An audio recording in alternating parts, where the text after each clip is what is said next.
को भैया बलवान पूनिया रबे सिंह चौटाला खातर ताली की लाइन लगा दो। और बहुत धन्यवाद।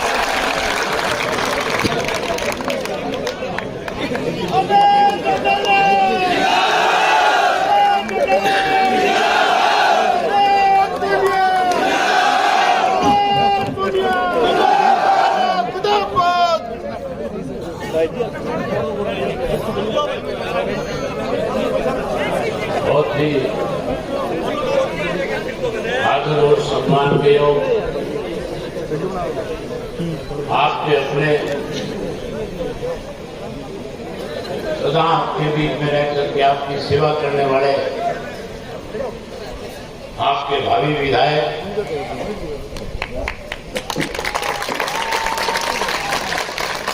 श्री बलवान पूनिया जी मंच पे मेरे साथ बैठे हुए मंच आसीन सभी नेतागण, आज की इस विजयी सभा में आए हुए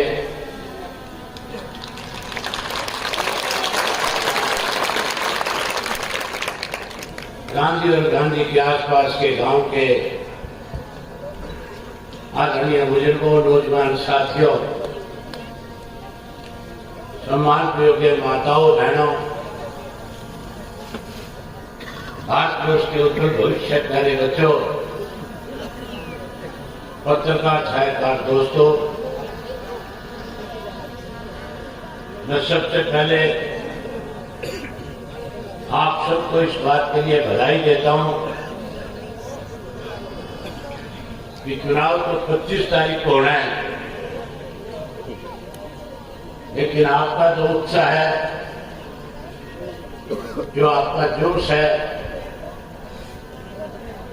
जो आपका भगवान जी की प्रति स्नेह है, प्यार है,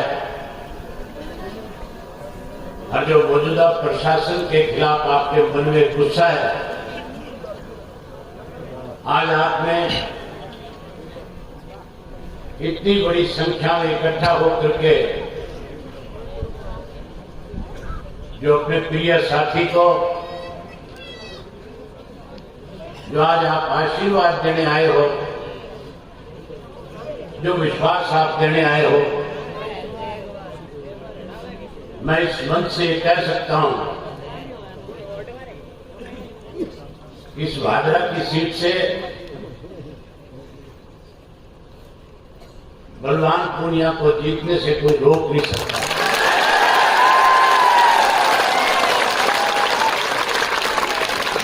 जो आपका स्नेह है, जो विश्वास है, और जिस तरह से 5 वर्ष में जैसे आपने पहले इनके ऊपर अपना विश्वास व्यक्त किया था, और उस 5 वर्ष में न केवल भादरा विधानसभा क्षेत्र की बात विधानसभा में रखी, यहाँ लोगों की क्या कठिनाई थी, क्या दिक्कत थी, किन हालात से लोग गुजरते थे, कितनी बुरी हालत सड़कों की हुआ करती थी, पीने के पानी और खेत के पानी की दिक्कत और किल्लत हुआ करती थी, जहां आपकी आवाज को बुलंद विधानसभा में किया, वही प्रदेश और देश के किसान की आवाज भी विधानसभा में उठा करके किसान को एक मजबूती और ताकत देने का काम किया। मुझे याद है साथियों, जब कोरोना का काल खत्म हुआ था और किसान आंदोलन जब शुरू हुआ था, तो पंजाब के किसान जब पंजाब से आंदोलन चलाते चलाते हरियाणा की तरफ बढ़े, और हरियाणा के साथ दिल्ली के लगते हुए जो 5 बॉर्डर थे, चाहे वो सिंगू का बॉर्डर था, चाहे वो हमारे साथ लगता हुआ बहादुरगढ़ का टीकरी का बॉर्डर था, यूपी का शाहजहांपुर का बॉर्डर था, पलवल का बॉर्डर था, और जो आपके राजस्थान के लगता हुआ हरियाणा और राजस्थान दिल्ली की सीमा का बॉर्डर था, वहां लाखों की संख्या में किसान देश से अपने घर को, परिवार को, खेत को, छोटे छोटे बच्चों को छोड़कर के जहां किसान की लड़ाई लड़ने के लिए लाखों की संख्या में इकट्ठा हुआ, उस वक्त भारतीय जनता पार्टी तो 3 काले कानून लेकर के आई थी, जहां देश का किसान कांग्रेस से ये उम्मीद करता था कि कांग्रेस इस आंदोलन में किसान की मदद करेगी। केवल अखबारों तक सीमित रहने वाले लोग बनकर के रह गए। अगर राजस्थान में किसी ने किसान की आवाज उठाई, आवाज बुलंद करी, तो उस शख्स का नाम भी बलवान पूनिया जी है।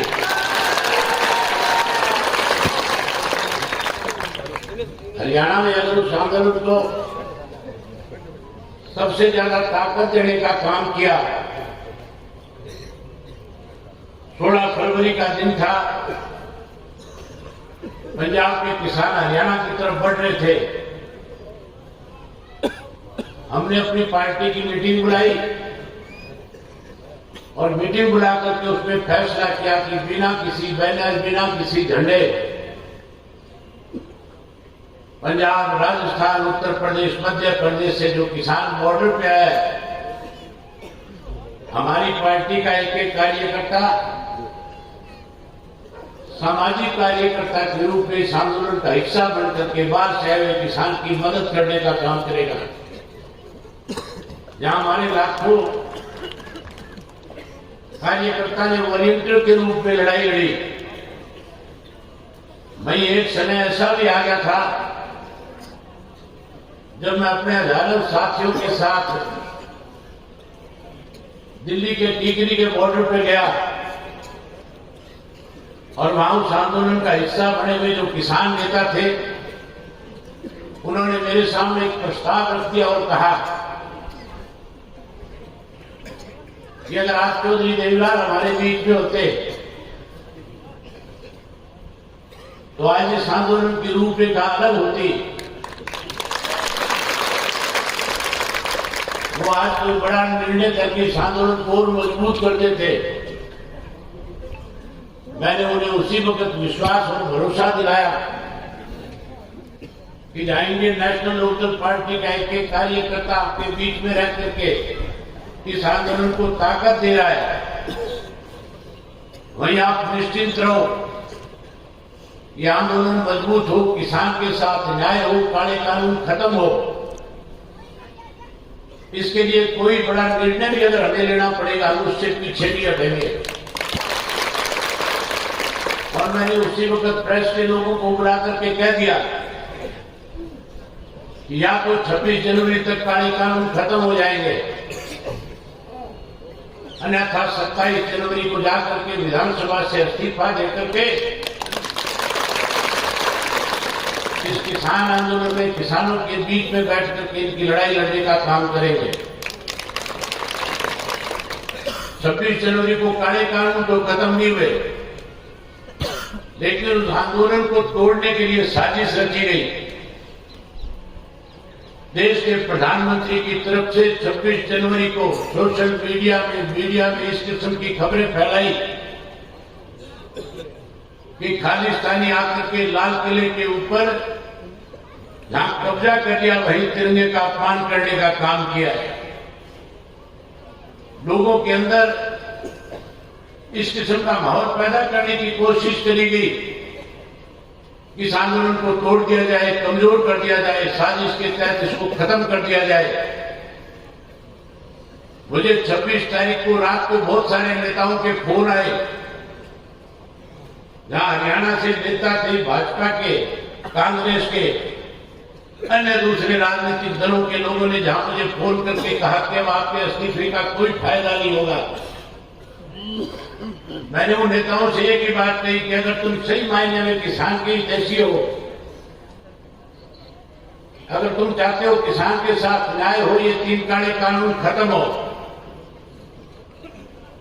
तो फिर आप लोगों को भी इस्तीफा देकर के मेरे साथ इस आंदोलन को मजबूत करना चाहिए। मैंने 27 को इस्तीफा दिया और मेरे इस्तीफे के बाद जिस आंदोलन को तोड़ने की साजिश रची जा रही थी, वहां लोगों का विश्वास आंदोलन के अंदर राजनेताओं के प्रति बढ़ने लग गया है। जहां हमने लड़ाई लड़ी, वही आपकी लड़ाई को अगर सबसे ज्यादा मजबूती ने किसी राजनीतिक पार्टी ने ताकत देने का काम किया तो कम्युनिस्ट पार्टी थी, जिसका एक एक नेता उस आंदोलन का हिस्सा था। आज समय आपके विधानसभा के चुनाव हो रहे हैं। मैं भी रोजाना राजस्थान के विधानसभा के चुनाव में क्या हो रहा है इस बात पे बारीकी से नजर रखे हुए हूं। हमारे हरियाणा के साथ रास्ता और राजस्थान का बहुत लंबा बॉर्डर है। 60 से ज्यादा ऐसे विधानसभा क्षेत्र है जहां हरियाणा के लोगों के राजनीतिक संबंध, सामाजिक संबंध, पारिवारिक संबंध राजस्थान के लोगों के साथ है। रोजाना मेरा उन लोगों से बातचीत के जरिए इस बात का पता करता हूं कि किस किस्म के हालात आज प्रदेश में है, कौन सी पार्टी कल आने वाले समय में सत्ता पे काबिज होगी। मुझे नहीं लगता कि राजस्थान में भारतीय जनता पार्टी या कांग्रेस फिर से सत्ता में आ सके। हालात इस किस्म के हैं कि आने वाले समय में जो इंडिपेंडेंट्स जीत करके आएंगे, जिन्हें लोग अपना नेता चुन करके भेजेंगे, जिनमें विश्वास व्यक्त करेंगे, वो लोग अपनी मनचाही सरकार बनाने का काम इस प्रदेश में करेंगे। और उस सरकार में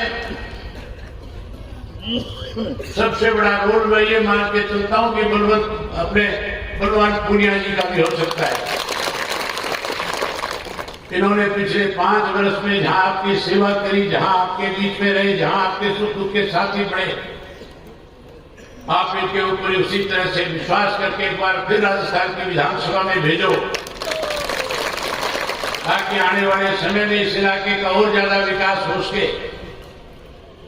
मुझे गांव के सरपंच साहब नंदलाल जी कह रहे थे कि जब चौटाला साहब की हुकूमत हरियाणा प्रदेश में थी 2000 से 2005 में, जब वो मुख्यमंत्री थे, हमारे इलाके में पीने के पानी की, नहर के पानी की कोई कमी नहीं हुआ करती थी।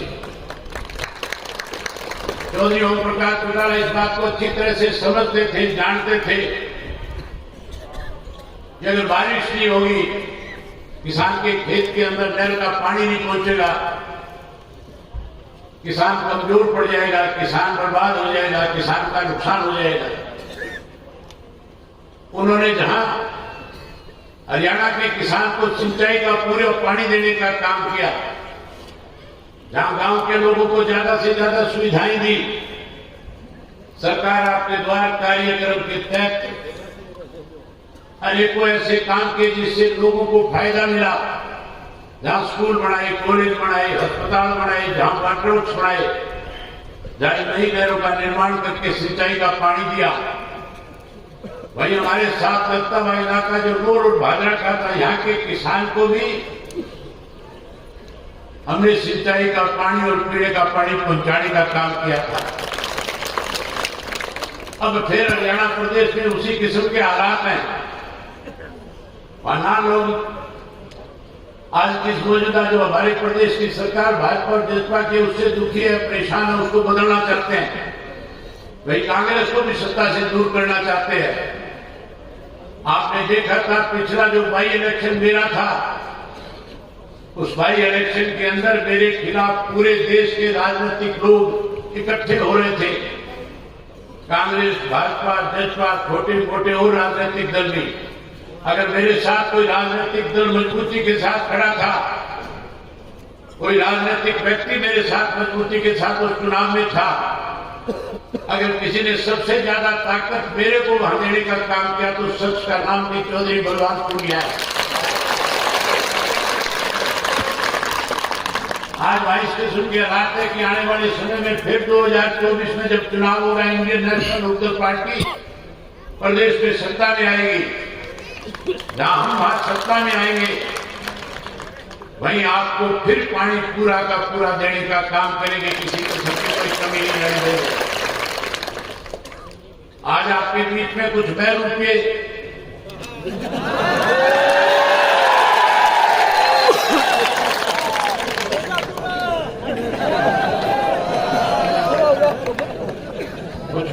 आए हुए हैं,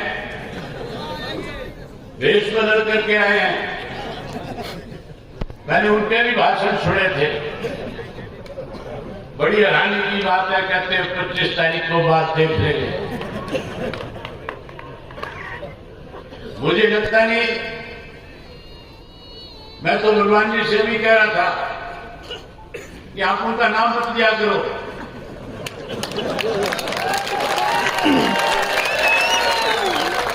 ये लोग जितना गांव में जाएंगे उतना ही भगवान जी आपका फायदा हो जाएगा, उतनी बड़ी हो जाएगी।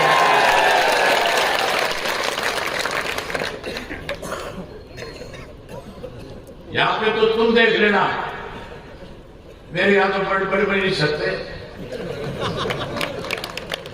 पड़ोस में रहते हो, आपने देखा होगा, रिश्तेदारों से सुना भी होगा। मैंने बहुत समय से पहले ऐसे लोगों का इलाज करके छोड़ दिया। बहरूपियों का इलाज करो, जो बहरूपियों को बुला करके लाए उनका भी इलाज करने का काम करना। आज गांधी में इतनी लंबी लिस्ट थी, जब पढ़ी जा रही थी, लोगों के नाम लिए जा रहे थे जो स्वागत के लिए आए हुए थे। मैं सरपंच साहब से पूछ रहा था, ये सारे लोग आपके गांव के हैं? सरपंच साहब ने बताया कि हमारे गांव के ही हैं। मैं गांधी गांव को इस बात के लिए बधाई देता हूं कि आज आपने भगवान जी का स्वागत किया। उतने ही ज्यादा वोटों से यहां से जिता करके भेजने का काम करोगे।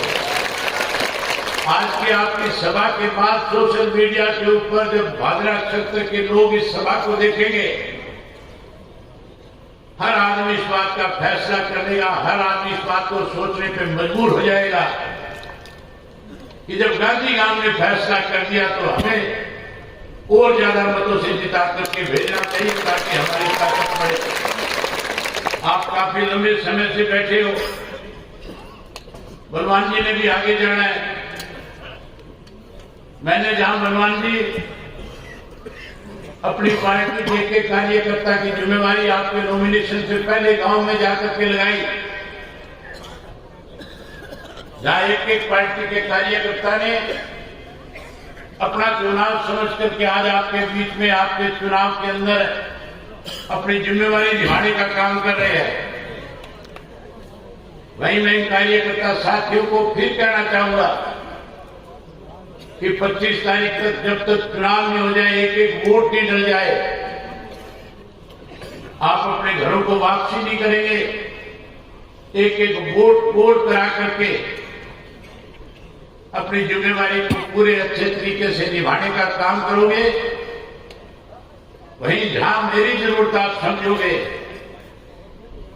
जिस भी गांव में जिस किसी के साथी की ढाणी में, खेत में, घर में किसी से मिलना होगा, बात करनी होगी, आप मुझे टेलीफोन पे संपर्क करके बता देना। उसके बाद मेरी जिम्मेवारी होगी, मैं अपने आप उस तक पहुंचूंगा। कैसे उस साथी को आपके साथ जोड़ा जाए, उसके लिए अपनी तरफ से हर संभव प्रयास करने का काम करूंगा, उसको जोड़ने का काम करूंगा।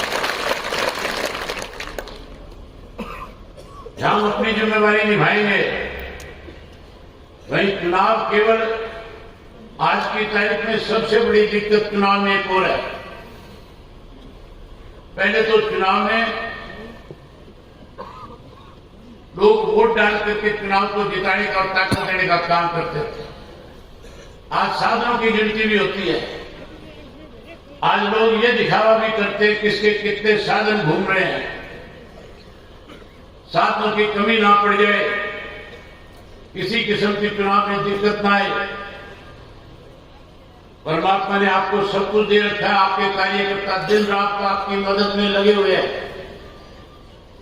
लेकिन मैं भी अपनी एक जिम्मेवारी समझता हूं। हर आंदोलन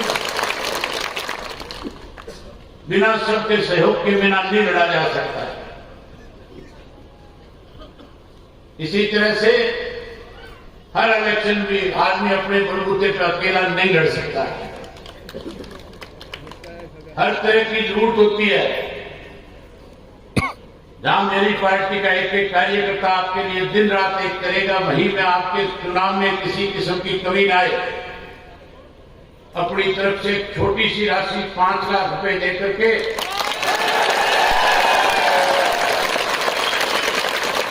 आपका चुनाव मजबूती के साथ करा जाए। किसी भी किस्म की आपको कमी लगे, मुझे आज ही आप याद कर लेना। जहां भी होऊंगा सारे कार्यक्रम छोड़ करके आपकी लड़ाई में आपके साथ खड़ा नजर आऊंगा। चुनाव का समय एक एक मिनट कीमती है। मैं आपके और बलवान जी के बीच में ज्यादा वादा नहीं बढ़ना चाहता, लेकिन आपसे विश्वास करता हूं कि 25 तारीख को जब मतदान करने जाओगे, मुझे यह भी बताया गया कि गांव में भय का माहौल पैदा किया जा रहा है,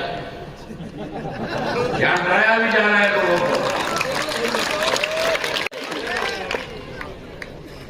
किसी से डरेंगे दबेंगे, अब ना डरने की जरूरत है ना दबने की जरूरत है। हमें बाबा साहब अम्बेडकर ने वोट का अधिकार दिया है और हम अपने वोट के अधिकार से सत्ता बढ़ाना भी जानते हैं और सत्ता पलटना भी जानते हैं। जो लोग डराने की कोशिश करते हैं, 25 तारीख को इतना बड़ा मतदान करो कि नतीजा आने के बाद डराने वाले गांव छोड़ करके चले जाए। मैं उम्मीद करूंगा विशेष तौर पे जो नौजवान साथी हैं, वो नौजवान जब तक एक एक वोट पोल नहीं हो जाएगा, चाहे वह वोट आपका ढाणी में है, चाहे वो कोई दूसरे गांव में गया हुआ है। बहुत सारी ऐसी बेटियां होंगी गांव में जिनका वोट गांव में बड़ा होगा, जिनकी शादी होगी वो अपनी ससुराल चली गई होगी।